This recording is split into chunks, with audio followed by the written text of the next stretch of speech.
మీ తెలుగు నేస్తం Telugu stop app వెంటనే play store, app store లో డౌన్లోడ్ చేసుకోండి. ప్రతిక్షణం అన్ని తెలుగు వార్త విశేషాలతో పాటు మీ లోకల్ ప్రాంత వార్తలు కూడా సులభముగా తెలుసుకోండి. వ్యవసాయ రంగంలో అధిక దిగుబడులు సాధించడం కోసం రైతులు ఎక్కువగా రసాయన ఎరువులపై ఆధారపడుతూ ఉండడం వల్ల వివిధ రకాల చీడపీడల, తెగుళ్ల బెడద అధికం అవుతోంది. కాబట్టి రైతులు అధిక ప్రాధాన్యత కేవలం సేంద్రియ ఎరువులకే ఇవ్వాలని వ్యవసాయ క్షేత్ర నిపుణులు చెబుతున్నారు. ఇక ఉద్యాన తోటల పరిస్థితి మరింత దారుణంగా మారుతోంది.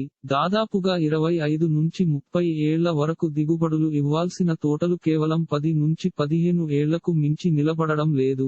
వీటిలో కాయ నాణ్యతను, దిగుబడిని తగ్గించేవి కొన్ని అయితే చెట్లను నిలువునా ఎండిపోయేలా చేసే ప్రమాదకరమైన తెగుళ్లు మరికొన్ని. కాబట్టి బత్తాయి తోటలను ఆశించే తెగుళ్లు ఏవో, వాటిని తొలిదశలోనే అరికట్టే పద్ధతులు ఏవో తెలుసుకుందాం. వాతావరణ పరిస్థితుల కారణంగా బత్తాయి తోటలకు తెగుళ్ల ఉధృతితో పాటు చీడపీడల ఉధృతి కూడా పెరిగే అవకాశం ఉంది. బత్తాయి తోటలకు తీవ్ర నష్టం కలిగించే తెగుళ్లలో గజ్జి తెగుళ్లు, వేరుకుళ్ళు తెగుళ్లు, బంక తెగుళ్లు కీలక పాత్ర పోషిస్తాయి. ఈ తెగుళ్లను సకాలంలో గుర్తించి తొలిదశలోనే అరికట్టకపోతే ఊహించని నష్టాలను ఎదుర్కోవలసి ఉంటుంది. బత్తాయి తోటలలో గజ్జి తెగుళ్ల లక్షణాలు గుర్తించిన తర్వాత 3 గ్రాముల కాపర్ ఆక్సిక్లోరైడ్ ను 1 లీటరు నీటిలో కలిపి చెట్లు పూర్తిగా తడిచేటట్లు పిచికారీ చేయాలి. లేదంటే 1 గ్రాము స్ట్రెప్టోసైక్లిన్ ను 1 లీటరు నీటిలో కలిపి పిచికారీ చేయాలి.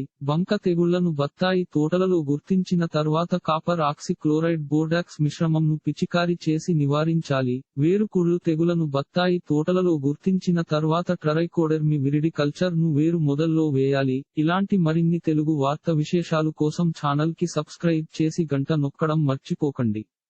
ఈ వీడియోని తోటి మిత్రులకి షేర్ చేయండి. మీ అభిప్రాయాన్ని కామెంట్ లో తెలపండి.